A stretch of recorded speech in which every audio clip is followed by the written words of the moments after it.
आज आप सबका यहाँ पर लाइव स्ट्रीम अध्ययन अध्यापन के कोर्स में स्वागत है। आइए आज हम सीखते हैं।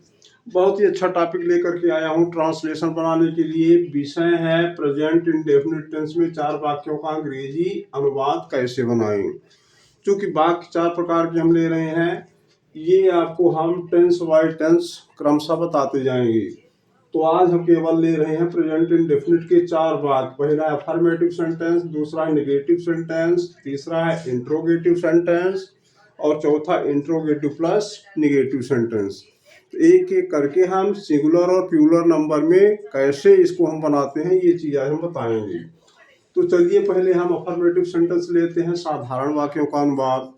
तो सूत्र इसका हमने लिख दिया कि पहले हम सब्जेक्ट कर्ता की अंग्रेजी लेते हैं, फिर मुख्य क्रिया का फर्स्ट फॉर्म, उसमें हम यस जोड़ते हैं। यस कब जुड़ता है? जब कर्ता एक वचनी ही सी इट्स में हो, तो तब हम मुख्य क्रिया के साथ यस जोड़ते हैं, तो एक वचन की क्रिया हो जाती है। अब उसके बाद ऑब्जेक्ट आता है कर्म की अंग्रेजी। अगर और बड़ा वाक्य है तो अदर वर्ड्स ले लेते हैं।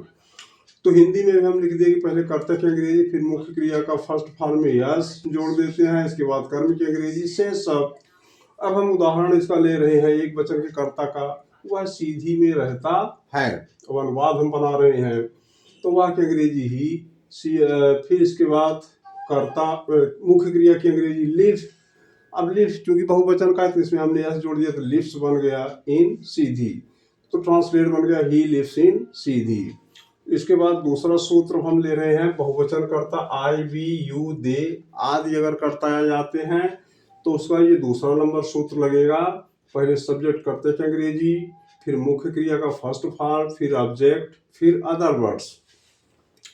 एग्जाम्पल अब हम ले रहे हैं उसका कि वे सीधी में रहते हैं। अब वे बहुत सारे होंगे, तो चलिए पहले हम वे की अंग्रेजी बनाते हैं दे, फिर मुख्य क्रिया का फर्स्ट फॉर्म लिव, इसके बाद इन सीधी।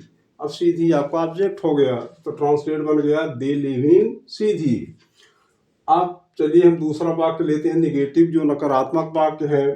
तो नकारात्मक वाक्य की अंग्रेजी भी यहाँ से हम चल रहे हैं। पहले पहला सूत्र एक वचन कर्ता के लिए हम लेते हैं, जब कर्ता ही सी इट्स में हो तो ये सूत्र बन जाएगा। पहले सब्जेक्ट कर्ता की अंग्रेजी, फिर डज सहायक क्रिया लगेगी, उसके बाद उसमें नॉट जुड़ेगा, प्लस मुख्य क्रिया का फर्स्ट फॉर्म प्लस ऑब्जेक्ट, अगर बड़ा शब्द है तो अदर वर्ड्स ले लेंगे।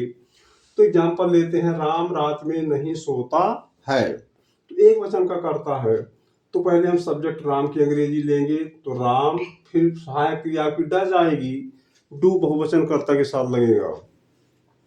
तो यहाँ पर बन क्या गया कि राम डज, फिर नॉट जुड़ गया, स्लीप मुख्य क्रिया का first form in the night. तो ट्रांसलेट बन गया Ram does not sleep in the night.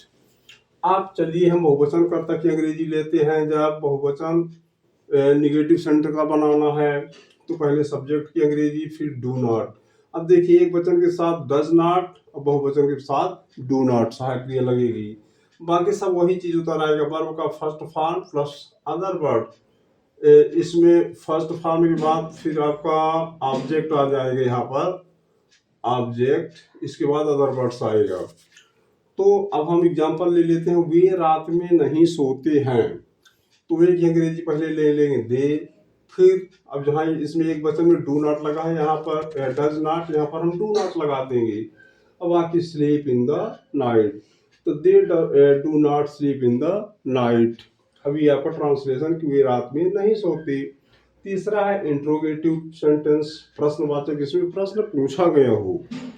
तो प्रश्न जैसे पूछते क्या वे रात में नहीं सोते हैं, क्या वह रात में सोता है, ऐसे वाक्य के लिए तो हम एक वचन कर्ता का सूत्र लेते हैं। पहले डज लगाएंगे, एक वचन की सहायक क्रिया, फिर सब्जेक्ट, फिर वर्ब का first form plus object plus other words की अंग्रेजी। ये ही सी इट्स कर्ता के साथ ये सूत्र आपका लगेगा। तो एग्जांपल ले लेते हैं, क्या वह रात में सोता है, तो इसकी अंग्रेजी बनेगी, क्या की अंग्रेजी हम नहीं लिखेंगे, वर्ब सहायक क्रिया स्टार्टिंग में आएगी, does he sleep in the night, जैसा आपकी सूत्र में दिया गया है। तो डज पहले आ जाएगा, फिर सब्जेक्ट आपका ही हो गया, वर्ब हो गया स्लीप को फर्स्ट फॉर्म है, फिर इन द ऑब्जेक्ट आ गया नाइट। तो ये बन गया does he sleep in the night. फिर बहुवचन करता यानी प्लूरल नंबर अगर सब्जेक्ट है तो इसका सूत्र बनेगा डू। अब यहाँ पर एक वचन के साथ डज लिए पर बहुवचन के साथ डू ले रहे हैं। फिर सब्जेक्ट प्लस वर्ब का first form plus object plus other words. तो एग्जाम्पल ये क्या हुई, रात में सोते हैं, तो यहाँ पर हम इसका ट्रांसलेट कर दिए। अब डू यहाँ पर स्टार्टिंग में ले लेंगे, सब्जेक्ट हो गया आपका दे की अंग्रेजी वे, और इन द ऑब्जेक्ट हो गया आपका रात night. They do they sleep in the night, ये बन गया। अब चलिए हम चौथे नंबर पर लेते हैं इंट्रोगेटिव प्लस नेगेटिव, यानी ज्वाइंट वाक्य ले रहे हैं, प्रश्नवाचक और नकारात्मक। तो इसका जब एक वचनकर्ता का प्रयोग किया जाता है किसी वाक्य के लिए तो सूत्र बन जाता है कि डज सहायक क्रिया पहले आ जाएगी, फिर सब्जेक्ट, फिर उसमें नॉट जुड़ जाएगा, फिर मुख्य क्रिया यानी वर्ब का फर्स्ट फॉर्म और प्लस ऑब्जेक्ट, इसके बाद अदर वर्ड्स।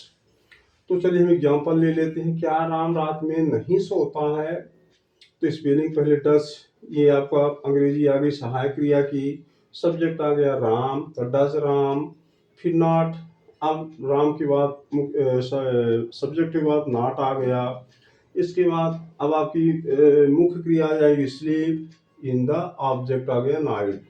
तो ये बन गया does Ram not sleep in the night, ये क्लियर हो गया। अब चलिए यदि कर्ता कार्य करने वाला एक से ज़्यादा है यानी प्लूरल नंबर में है तो उसका दूसरा सूत्र ये सहायक क्रिया चेंज होगी, बस एक वचन में डज और बहुवचन कर्ता के साथ दो सहायक क्रिया लग जाएगी। तो do plus subject plus not plus verb का फर्स्ट फॉर्म प्लस ऑब्जेक्ट और प्लस अदर वर्ड्स। तो हम एग्जांपल ले लेते हैं कि क्या वे रात में नहीं सोते हैं। अब कर्ता बहुत हो गए, शायद बहुत सारे हो गए, वे में कोई गिनती नहीं है, तो इसका ट्रांसलेशन हम बनाएंगे डू, अब कर्ता की अंग्रेजी वे की दे, फिर नॉट जुड़ जाएगा दे में, अब इसके बाद मुख्य क्रिया का first form sleep in the night, तो बन गया do they not sleep in the night. इस प्रकार से ये चार वाक्य के ट्रांसलेशन बनाने का सूत्र एग्जाम्पल के साथ हम आप सबको पेश कर दिए। इसी तरह से आप और भी एग्जाम्पल ले सकते हैं कि सूर्य पूर्व में उगता है, तो और सूर्य